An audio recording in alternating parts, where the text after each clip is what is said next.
যে তুই তো একটা জানোয়ার বেটা, তোর মাধ্যমে এই কাজটা হয় কি করে? এটা তো কোনো মানুষের কাজ হতে পারে না। কেন আমরা বলি? আসলে কি তার পাছায় বিশাল এক লেজ আছে? তার গায়ে কি বিশাল বিশাল পশম আছে? তার পাছায় কোনো লেজ নাই, তার গায়ে কোনো বিশাল পশম নাই, তারপরেও সেই মানুষটা আমরা হিংস্রতার সাথে তুলনা করি, জঙ্গলের পশু জানোয়ারের সাথে তুলনা করি। এর একমাত্র কারণ হলো মনুষ্যত্বের যে গুণ তার ভিতরে থাকার কথা ছিল, সে শুধু দেহ আকৃতিতে মানুষ, মনুষ্যত্বের গুণ না থাকার কারণে সেই মানুষটাকে আমরা জানোয়ার এবং হিংস্র প্রাণী হিসেবে ঘোষণা করি। ঠিক তদ্রুপ পৃথিবীতে যখন একজন মানুষ আসার পর আল্লাহ পাক রব্বুল আলামিন, যেই রব আমাদের মাথা থেকে পায়ের পাতা পর্যন্ত নিখুঁতভাবে এত সুন্দর করে আমাদের প্রত্যেকটা অবয়ব, প্রত্যেকটা কাঠামোকে এত সুন্দর করে সৃজন করেছেন, সেই রূপ আমাকে আদেশ করতেছেন। সেই রবের আদেশকে তোয়াক্কা করে ফেলে দিয়ে, পিছনে ফেলে দিয়ে, গায়ে না লাগিয়ে দুনিয়ার রং তামাশায় মত্ত হয়ে মানুষের বানানো মতাদর্শ নিজের জীবনে ধারণ করে, সেই মতাদর্শ লালন করে ইহুদি খ্রিস্টানের কৃষ্টি কালচার নিজের জীবনে অবলম্বন করে আমি নিজেকে একজন বীর পুরুষ ভাবতেছি। আসলে আমি প্রকৃতপক্ষে আমার দৃষ্টিতে, দুনিয়ার মানুষের দৃষ্টিতে আমি হয়তো একটা মানুষ দেহ আকৃতিতে, কিন্তু আল্লাহ এবং তার রসুলের দৃষ্টিতে আমি প্রকৃতপক্ষে একটা জানোয়ার চতুষ্পদ জন্তু। हसन तेरा चंद रोज आखिर फना हो जाएगा, जिस पे तेरा नाज है वो खाक में मिल जाएगा। अल्हम्दुलिल्लाह, महान रब्बे करीमेर दरबारे लाखों कोटी शुक्र ও সুজুদ। যে মহা রব্বে করিম আজকের এই মহতি মজলিস, এই মহতি জলসা, যে জলসার আয়োজন করার তৌফিক দান করেছেন এবং এই জলসা একমাত্র আল্লাহ পাক রব্বুল আলামিনকে সন্তুষ্টির একটা মাধ্যম হিসেবে ব্যবহার করার তৌফিক দিয়েছেন, মিফতাহুল জান্নাত মহিলা মাদ্রাসা আন্দরা বিশমপুর কলমাকান্দা নেত্রকোনার উদ্যোগে আজকের যে মহতি জলসার এক বিশাল আয়োজন করা হয়েছে, এটার একমাত্র উদ্দেশ্য হলো আল্লাহ পাক রব্বুল আলামিনের দ্বীন প্রচার, আল্লাহ ও তার রসুলের গুণকীর্তন, এ সকল বিষয় নিয়ে আলোচনা করা হবে। তো পৃথিবীতে আল্লাহ পাক রব্বুল আলামিন এর দৃষ্টিতে অনেক মজলিস রয়েছে, যে মজলিসে গান বাজনা হয়, এমন কিছু মজলিস রয়েছে যে মজলিসগুলোতে রং তামাশা করা হয়, এমন কিছু মজলিস রয়েছে যেগুলোতে আড্ডা, বিভিন্ন ধরনের অপসংস্কৃতি অনুষ্ঠানের মাধ্যমে সংগঠিত হয়ে থাকে। এর বিপরীতে আল্লাহ পাক রব্বুল আলামিনের কাছে পৃথিবীতে এমন কিছু মজলিস রয়েছে যেই মজলিসগুলো আল্লাহ তাআলার কাছে অত্যন্ত প্রিয়।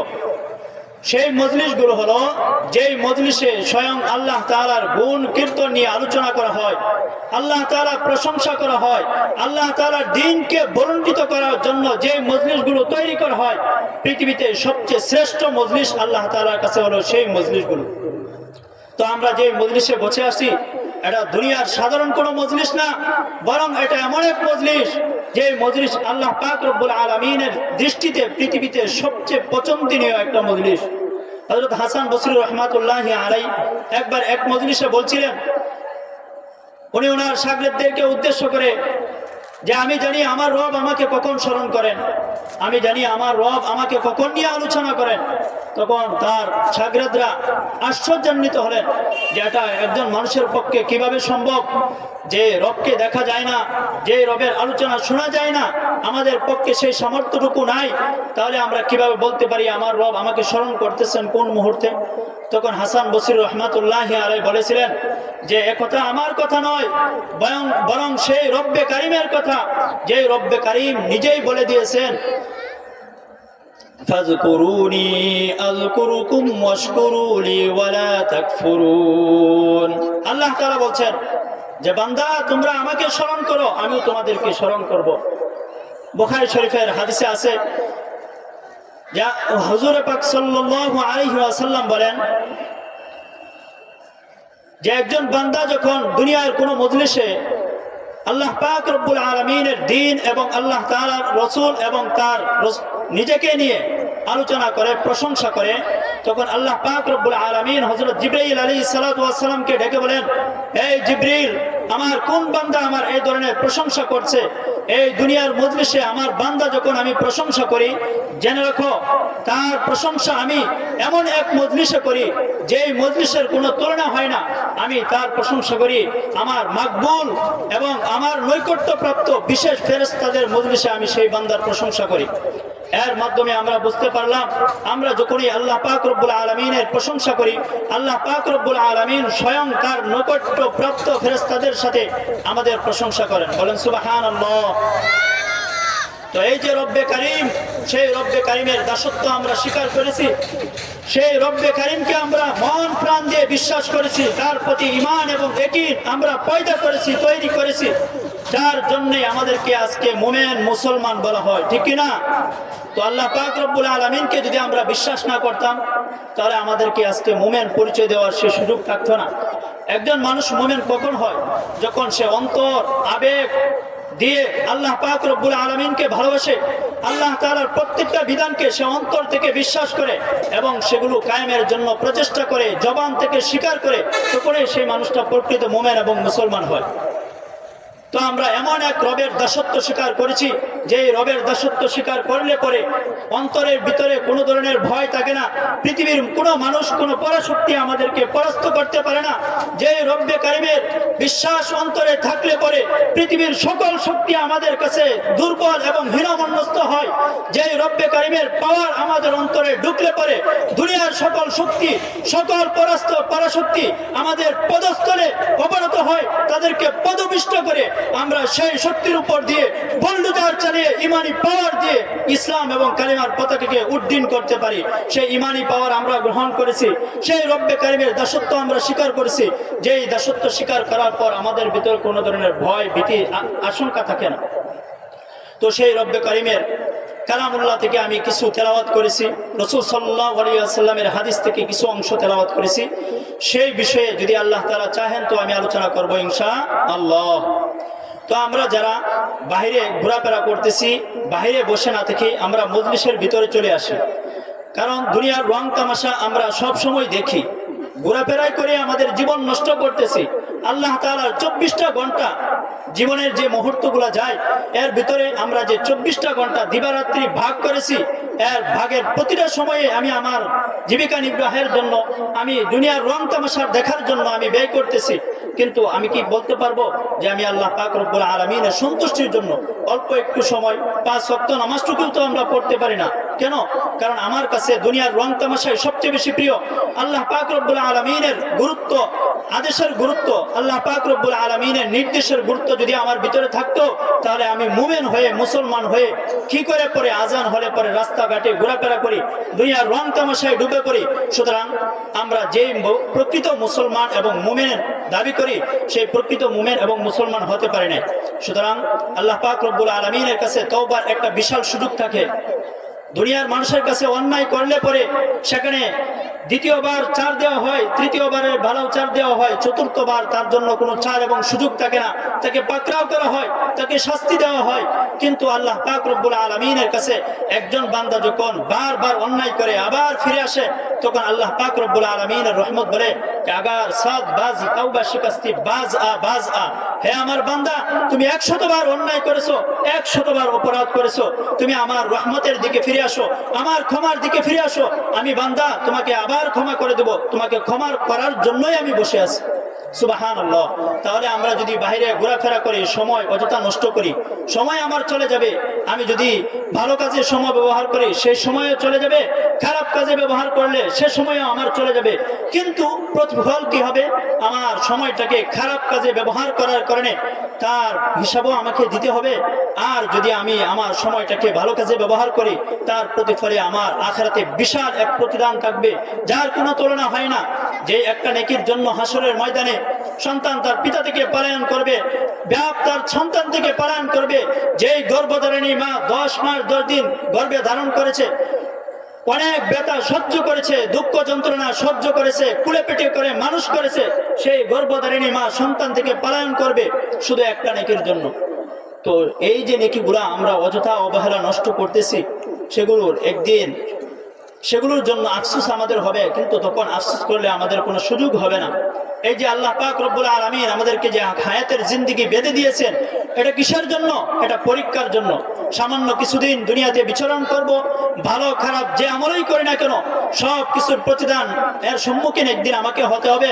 আমার প্রত্যেকটা আমলকে, জাররা থেকে জাররা আমলকে আমার এই যে মিজানের পাল্লায় ওজন করা হবে, সেই আমলগুলোর উপর ভিত্তি করে আমার নাজাত, আমার মুক্তি, আমার সফলতা সেগুলোর উপরেই নির্ভর করবে। এখন যদি আমি সেই সময়ের অপব্যবহার করি, সেই সময়কে সুযোগ পেয়ে কাজে না লাগিয়ে বাজে কাজে ব্যবহার করি, তাহলে সেগুলোর কুফলও আমাকে ভোগ করতে হবে। তো আমরা বাইরে ঘোরাফেরা না করে এই যে প্যান্ডেল নির্ধারিত যে সীমানা আছে ওটার ভিতরে চলে আসি। আল্লাহ পাক রব্বুল আলামিনের শান ও মান মর্যাদা নিয়ে কিছু আলোচনা হবে। আমরা সকলেই সেগুলো দিলের কান দিয়ে শুনবো, যেন সেগুলোর উপর আমল করতে পারি। আল্লাহ পাক রব্বুল আলামিন আমাদের সকলকে তৌফিক দান করুন। তো আল্লাহ পাক রব্বুল আলামিন বলছেন যে ইয়া আইয়ুহাল্লাযীনা আমানুত্তাকুল্লাহ ওয়া কুনু মা'আস সাদিকিন। আল্লাহ পাক রব্বুল আলামিন এই মুমিন জাতিকে উদ্দেশ্য করে বলেছেন, হে আমার মুমিন বান্দা বান্দিগণ, তোমরা আল্লাহ পাক রব্বুল আলামিনকে অন্তর থেকে ভয় করো এবং তোমরা সৎ মানুষের সঙ্গী হয়ে পড়ো। তো একজন মানুষ যখন আল্লাহ পাক রব্বুল আলামিনকে অন্তর থেকে ভয় করবে এবং সৎ মানুষের সঙ্গ অবলম্বন করবে, তখন পৃথিবীতে সেই মানুষটাই হবে সেরা এবং সেই মানুষটাই হবে সবচেয়ে উত্তম মানুষ। কারণ আল্লাহ পাক রব্বুল আলামিন বলছেন, কুনতুম খায়রা উম্মাতিন উখরিজাত লিন-নাস তা'মুরুনা বিল মা'রুফি ওয়া তানহাউনা আনিল মুনকার। আল্লাহ পাক রব্বুল আলামিন বলছেন, হে মানুষ সকল, আমি তোমাদেরকে সৃষ্টি করেছি উত্তম জাতি হিসেবে। পৃথিবীতে যত প্রাণী আমি সৃষ্টি করেছি, সকল প্রাণীর সেরা প্রাণী হিসেবে আমি তোমাদেরকে সৃষ্টি করেছি। তোমাদেরকে আমি শ্রেষ্ঠত্বের ঘোষণা দিয়েছি। কিন্তু তোমরা তোমাদের শ্রেষ্ঠত্ব অর্জন করতে হলে তোমাদের দুটি বিষয় অবলম্বন করতে হবে।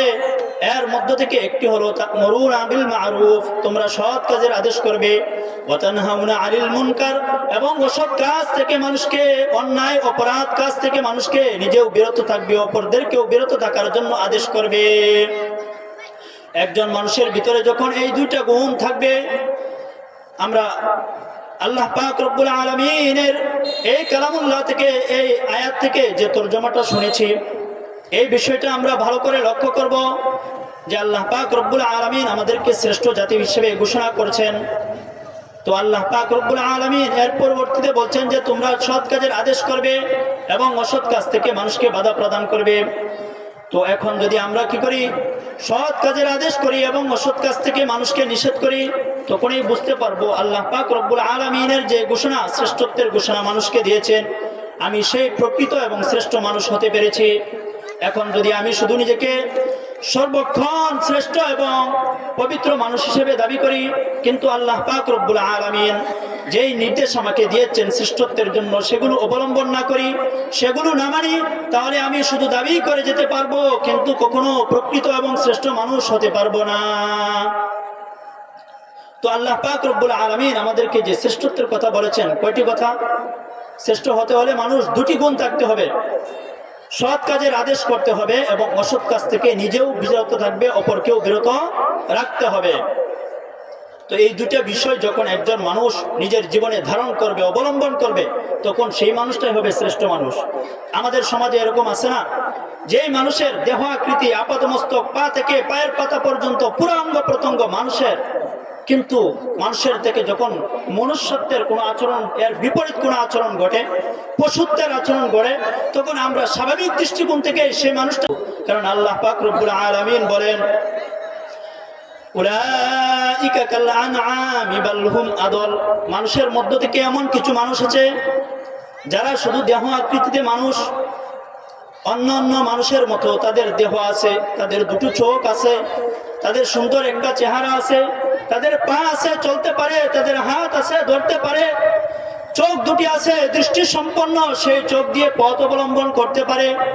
কিন্তু তাদের বুদ্ধি আমি দিয়েছি, সেই বুদ্ধি যদি তারা সৎ কাজে ব্যবহার করত, তাহলে ভালো কিছু অর্জন করতে পারত। কিন্তু তারা অন্যায় অবিচার করার কারণে আমি তাদের প্রতি নারাজ হয়ে, এত বেশি নারাজ হয়েছি যে এক পর্যায়ে আমি বাধ্য হয়ে তাদের খতামাল্লাহু আলা কুলুবিহিম ওয়া আলা সামঈহিম, আমি তাদের অন্তর সময়ের উপর মোহর এঁটে দিয়েছি, ওয়া আলা সামঈহিম এবং তাদের কান সময়ের উপর কুলুপ এঁটে দিয়েছি, ওয়া আলা আবসারিহিম গিশাওয়া এবং তাদের চক্ষু সময়ের উপর পর্দা টেনে দিয়েছি, ফাহুম লা ইউবসিরুন যার ফলে তারা এই কান থাকা সত্ত্বেও কান দিয়ে হক কথা শুনতে পারে না, চোখ থাকা সত্ত্বেও সেই চোখ দিয়ে ভালো কোনো কিছু দেখতে পারে না। এই যে তাদের ব্রেন আছে সেই ব্রেন সুস্থ এবং স্বাভাবিক থাকা সত্ত্বেও তারা ভালো কিছু ভাবতে পারে না। অন্তরগুলো তাদের থাকা সত্ত্বেও অন্তরে গুনাহের এত পরিমাণ মরিচিকা পড়ে গিয়েছে, সেই গুনাহের মরিচিকার কারণে তারা ভালো কোনো কিছু অন্তর দিয়ে অনুধাবন করতে পারে না।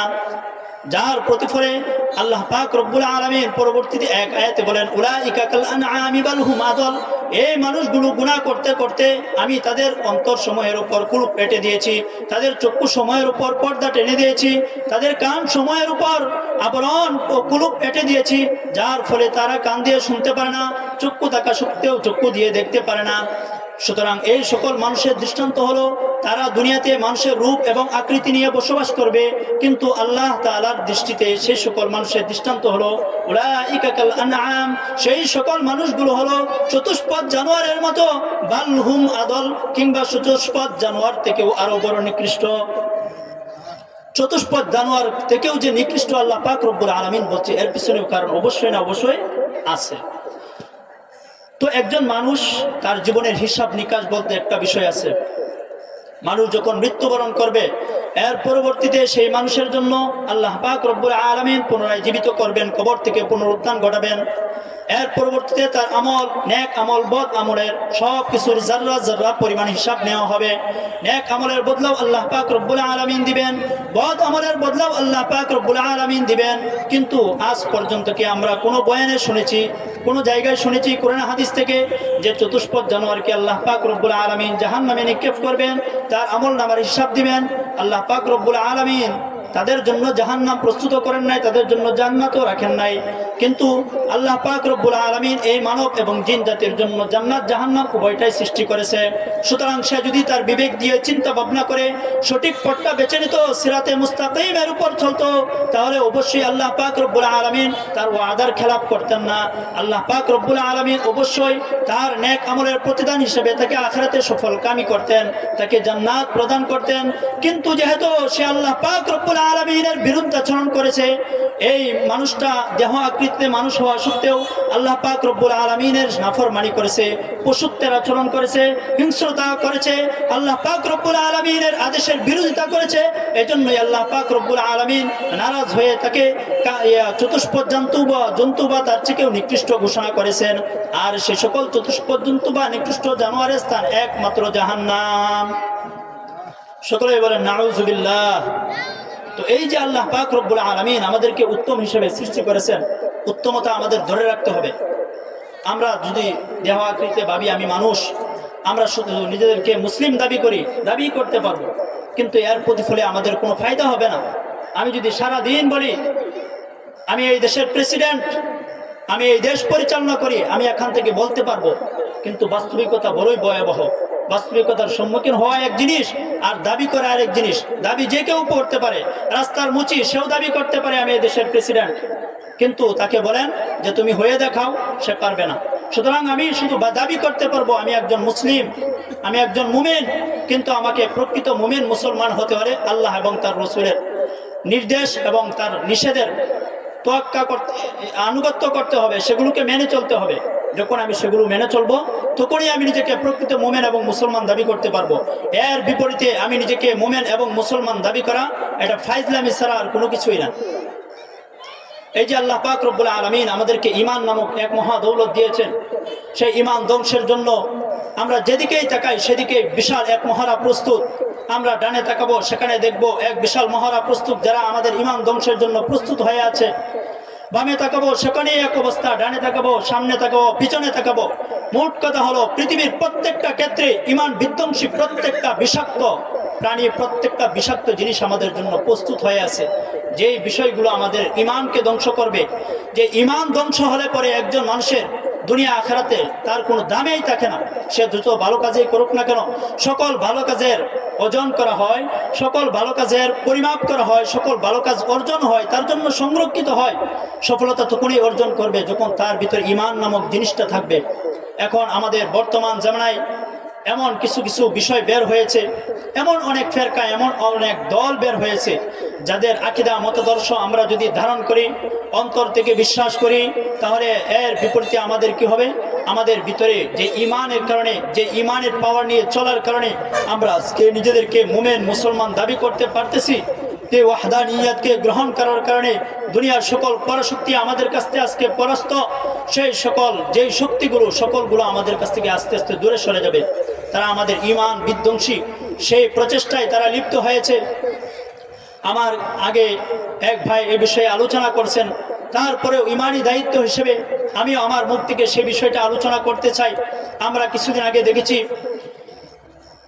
যে আল্লাহ পাক রব্বুল আলামিনের শান মান মর্যাদার বিরুদ্ধে এই দেশের কিছু বাউল নামের ফাউল যারা আল্লাহ পাক রব্বুল আলামিনের কে নিয়ে কটূক্তি করেছে, সেই সকল কটূক্তি এতটাই ভয়ানক যে একজন মানুষ, সাধারণ মানুষ, শুধু মুসলিম নয় বরং যারা আল্লাহ পাক রব্বুল আলামিনকে অন্তর থেকে বিশ্বাস করে, সেই মানুষের মুখ থেকে এই ধরনের কথা উচ্চারিত হওয়া কোনো মানুষের পক্ষেই সম্ভব না। চাইছে অন্য ধর্মের হোক, যে কোনো ধর্মেরই হোক না কেন।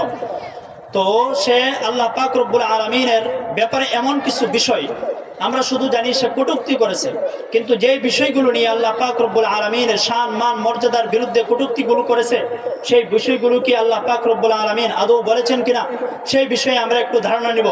সে বলেছে যে আল্লাহ পাক রব্বুল আলামিন বলেছেন যে আল্লাহ পাক রব্বুল আলামিন প্রথমে আরশ সৃষ্টি করেছেন, আল্লাহ পাক রব্বুল আলামিন প্রথমে নূর সৃষ্টি করেছেন।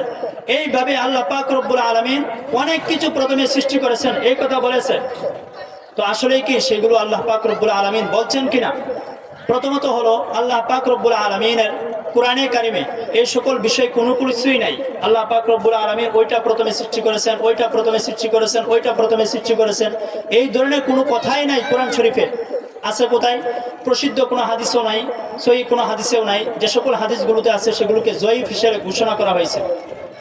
তো এই ধরনের কথা সে বলার পর যে ব্যক্তি নাউজুবিল্লাহ আগেই বলে নিতেছি যে এই ধরনের কথা মানুষের মুখ থেকে উচ্চারণ করা কিছুতেই সম্ভব না, কিন্তু যেহেতু শরীয়তের একটা বিধান আছে, নকলে কুফুর, কুফুর নাবাসাত, কোনো কুফরি বাক্য নকল করা মানুষকে শোনানোর জন্য, সে বিষয়ে সতর্ক করার জন্য, সেগুলি কুফরি না। সে বলেছে যে ব্যক্তি এক মুখে অনেক কথা বলে, ভিন্ন ভিন্ন কথা বলে, সেটা মুখ নাকি হুগা, নাউজুবিল্লাহ, সেটা আগামাতা নাকি সে খুঁজে পায় না।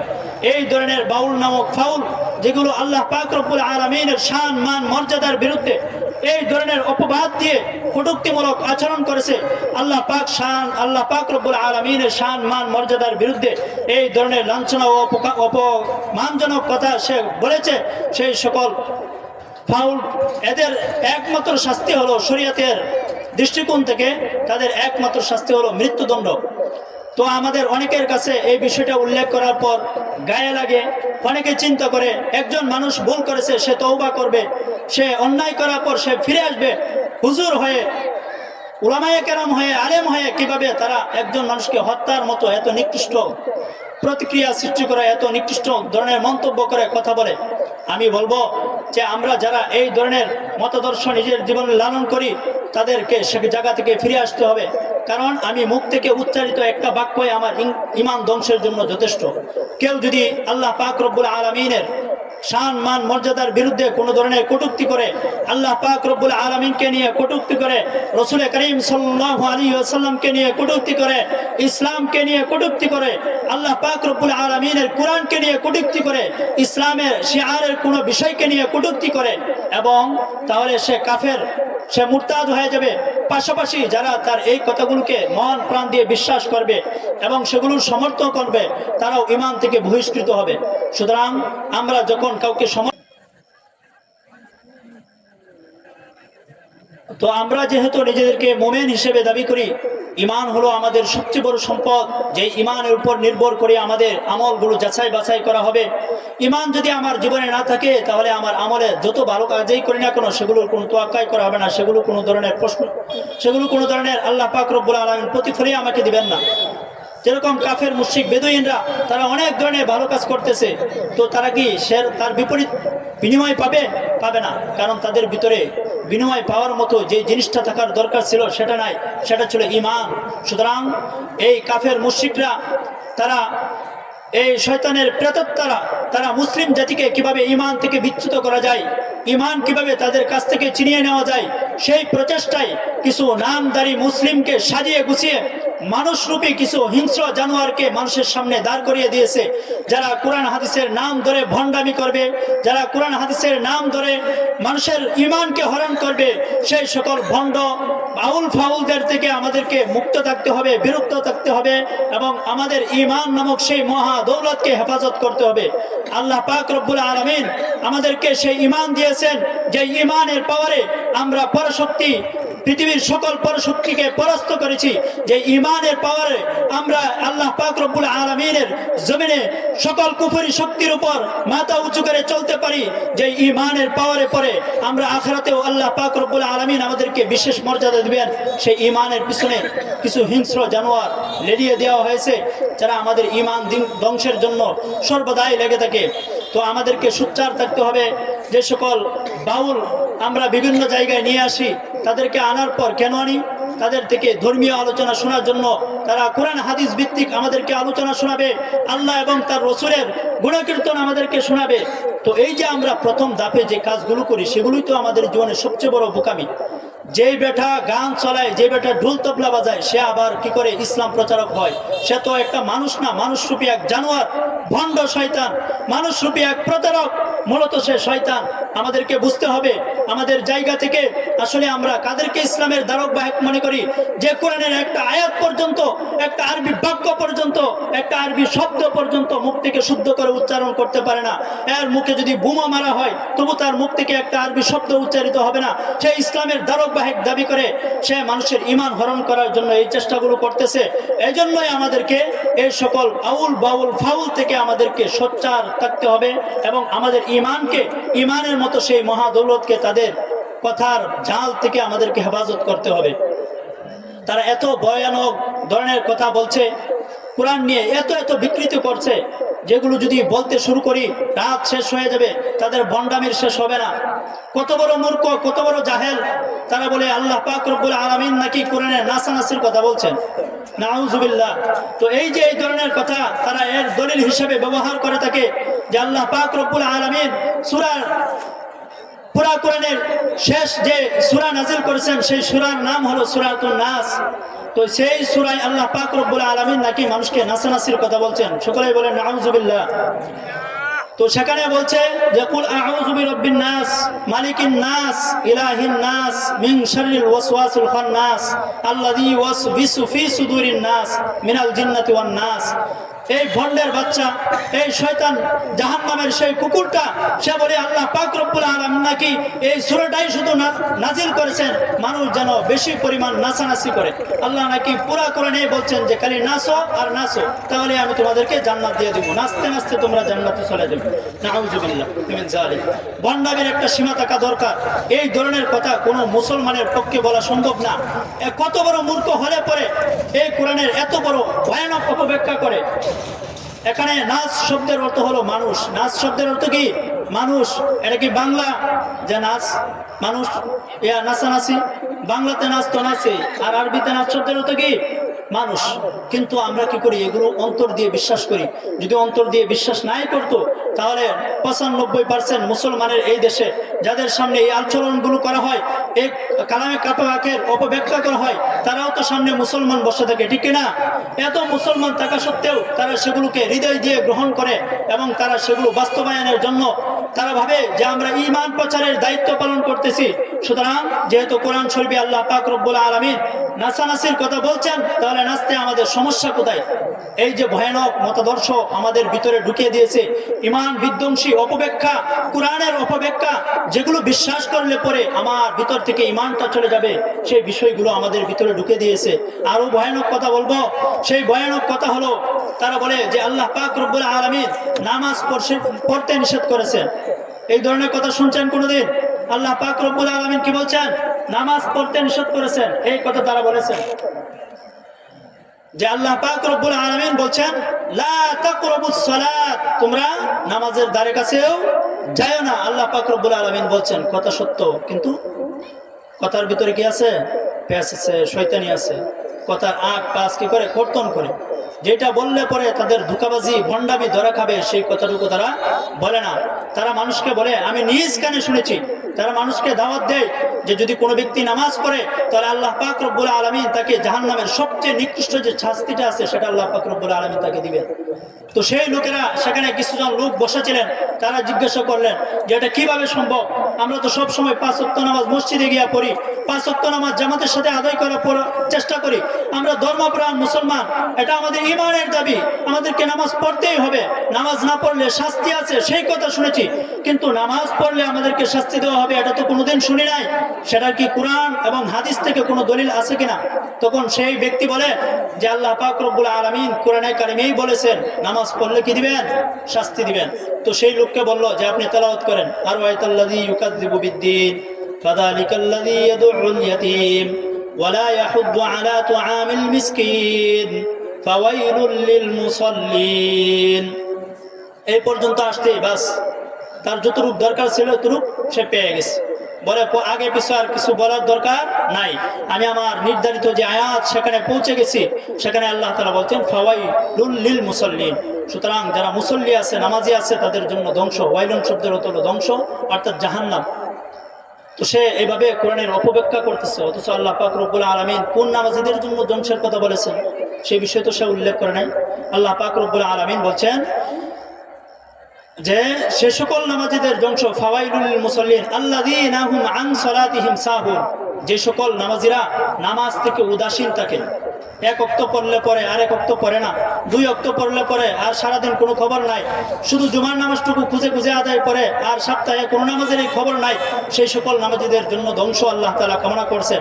কিন্তু এই ভণ্ড, এই শয়তানের প্রেতাত্মারা আল্লাহ পাক রব্বুল আলামিনের কালামের অপব্যাখ্যা করে, শুধু কালামের অপব্যাখ্যাই নয়, বরং আল্লাহ পাক রব্বুল আলামিনের উপর অপবাদ চাপিয়ে মানুষকে ঈমান থেকে বিচ্যুত করে ঈমান বিধ্বংসী সেই মতাদর্শ ও ঈমান বিধ্বংসী সেই কোরআনের অপব্যাখ্যাগুলো মানুষের ভিতরে ঢুকিয়ে দিয়েছে, যেন মানুষ ঈমান হারিয়ে বেঈমান হয়ে কবরে যেতে পারে। সকলে বলবো নাউযুবিল্লাহ। এই সকল ক্ষেত্রে কি বলা? নাউযুবিল্লাহ। এই যে বিষয়গুলো আমাদের সোচ্চার থাকতে হবে।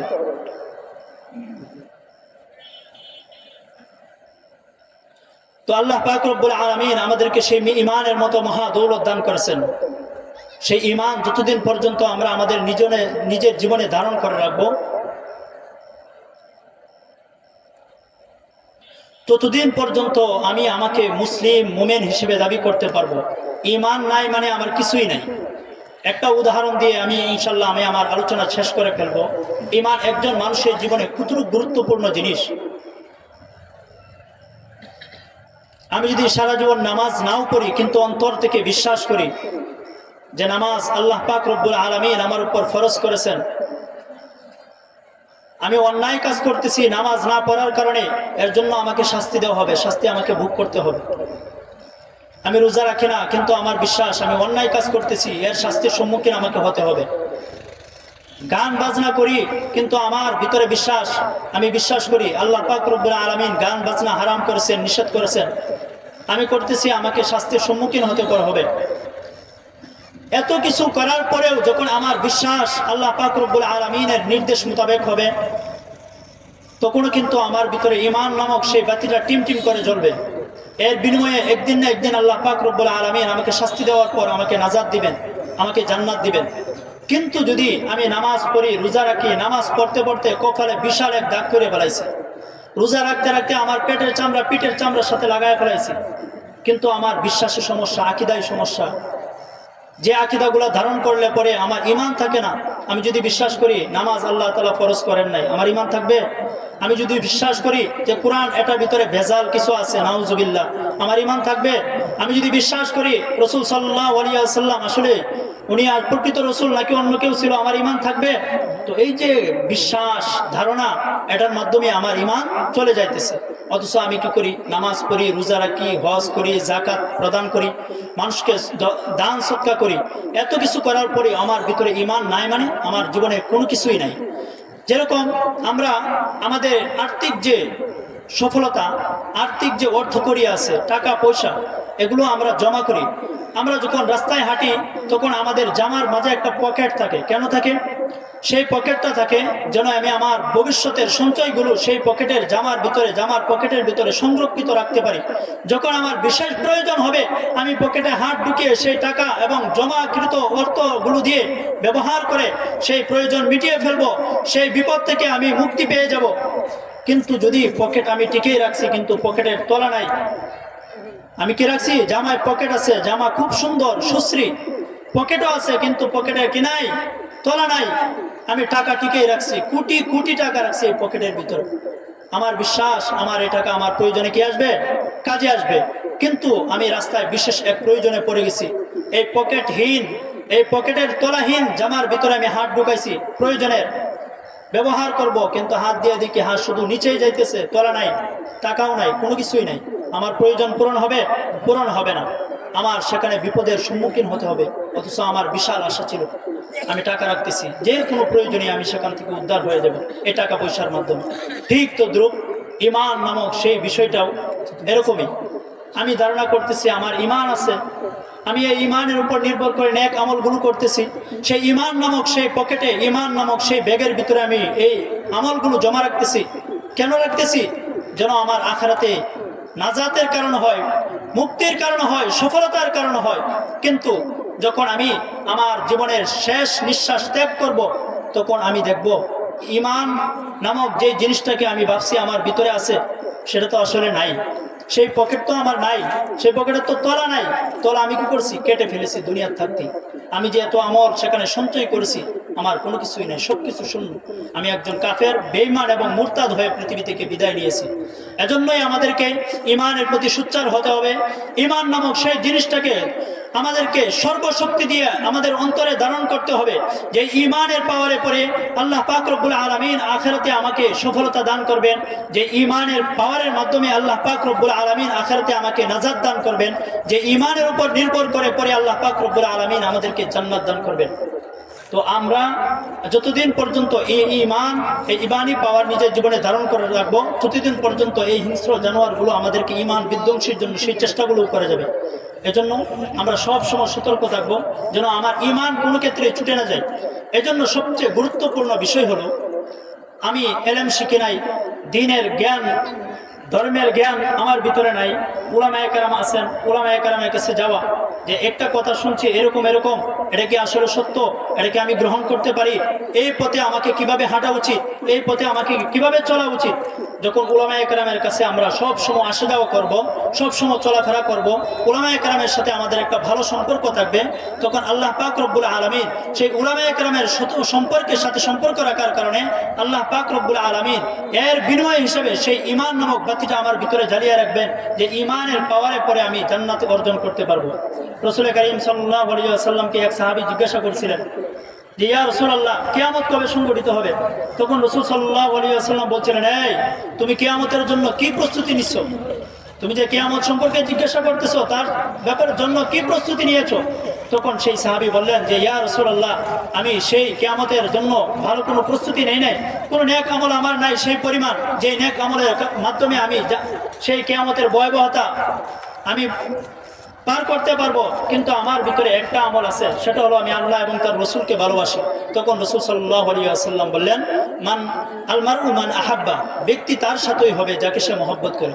এজন্য আমাদের মহব্বত রাখতে হবে ধর্মীয় প্রতিষ্ঠানগুলোর সাথে, আমাদের মহব্বত থাকবে উলামায়ে কেরামের সাথে, যারা দ্বীন প্রচারের কাজ আঞ্জাম দেওয়ার জন্য সর্বদাই আল্লাহ পাক রব্বুল আলামিনের দ্বীনকে সমুন্নত করার জন্য নিজের জান, মাল, ইজ্জত, আবরু সবকিছু বিসর্জন করেছেন। এই যে প্রত্যেকটা ধর্মীয় প্রতিষ্ঠান আমাদের জন্য এক একটা ক্যান্টনমেন্ট, যেরকম ক্যান্টনমেন্ট থেকে সেনাবাহিনী বিভিন্ন দিকে ছড়িয়ে পড়ে দেশ নিরাপত্তার দায়িত্ব পালন করে, এরকম ভাবে ধর্মীয় প্রতিষ্ঠানগুলো থেকে এই ঈমানি ছাত্রগুলো এই ঈমানি পাওয়ার নিয়ে আল্লাহ পাক রব্বুল আলামিনের জমিনে পৃথিবীর স্থানে ছড়িয়ে পড়ে এবং সেখানে ঈমানি ঝান্ডাকে সমুন্নত করে তুলে ধরে রাখে। আজকে যদি উলামায়ে কেরাম না থাকতেন, আমার মনে হয় না যে এই গ্রামে আশপাশে কোথাও এইভাবে ইমানি মজলিস তৈরি হতো, এইভাবে বসে আমরা ধর্মীয় আলোচনা শুনতে পারতাম। বরং এই জায়গাটুকু দখল করতো কারা? গান, বাদ্য, রং তামাশা, যাত্রা গান ইত্যাদি দিয়ে এই জায়গাগুলো পরিপূর্ণ হতো। আমরা আগে দেখছি ছোটবেলায় যে এই জায়গাগুলোর অবস্থা এরকমই ছিল, এইদিকে গান হতো, ওইদিকে গান হতো, গানের আওয়াজে মানুষ শুনতে পারতো না ভালো করে। আজকে এই ধর্মীয় প্রতিষ্ঠানগুলো হওয়ার কারণে, উলামায়ে কেরামের নেক দৃষ্টি থাকার কারণে